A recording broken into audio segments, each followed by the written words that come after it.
Welcome to week 2 of our Old Testament 101 studies. I trust that you've already had now time to familiarize yourself with our textbook and you see what a helpful tool this is and how it's going to prove to be an essential tool for you to return to time and time again in your future studies. This week we're going to be covering chapters 3, 4, and 5 in the textbook.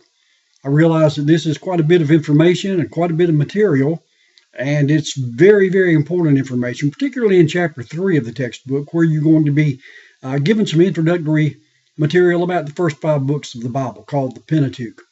And I trust that you're going to take maybe a little bit extra time in chapter 3 because you're going to be introduced to some terms that are going to prove to be very vitally important for you, not only in the study of Old Testament 101, but in future studies as well. I encourage you to pay particular attention to the section of chapter 3 that deals with the documentary hypothesis. Give some extra time to this. If you have opportunity to look this term up in some good, solid Bible encyclopedias, that would prove to be very, very helpful to you. And it's a term that you need to familiarize yourself with because it's something you're going to have to deal with in future studies as well as you go further in your biblical studies. Chapters 4 and 5 then are going to deal with the book of Genesis. The book of Genesis is the foundational book of all the Bible. In the book of Genesis, we've got a record of the beginning of everything there is, with the exception of God. The first verse just simply says, "In the beginning, God," and it is a statement of fact that God has always existed.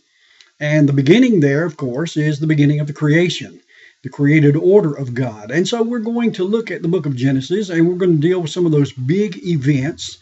And also, we're going to deal with the main characters in the book of Genesis. And there's certainly several main characters that we will give special attention to. And so I encourage you to get into this chapter, these 3 chapters actually, that we'll be dealing with in week 2. Read them and answer the questions as I've given them to you in the syllabus. And if you have any questions you'd like to ask of me, I'll be glad to try to answer those questions as I can do that for you. I'm excited about this week. And remember, the book of Genesis is such a wonderful book. It's an exciting book to read. It's a wonderful book that shows how God providentially guides, and his sovereignty is displayed in such graphic ways in the book of Genesis. So I hope you'll maybe give a little extra time to your studies. Maybe go back and read and then reread these 3 chapters because they will prove to be foundational for you in your studies. I'm really excited for you as you get into the book of Genesis. Your reading for this week is Genesis 1 through 11.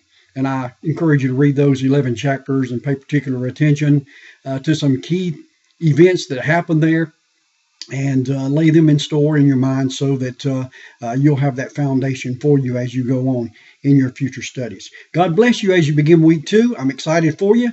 If you have any questions, please let me know, and I'll try to get back to you just as quickly as I possibly can. God bless.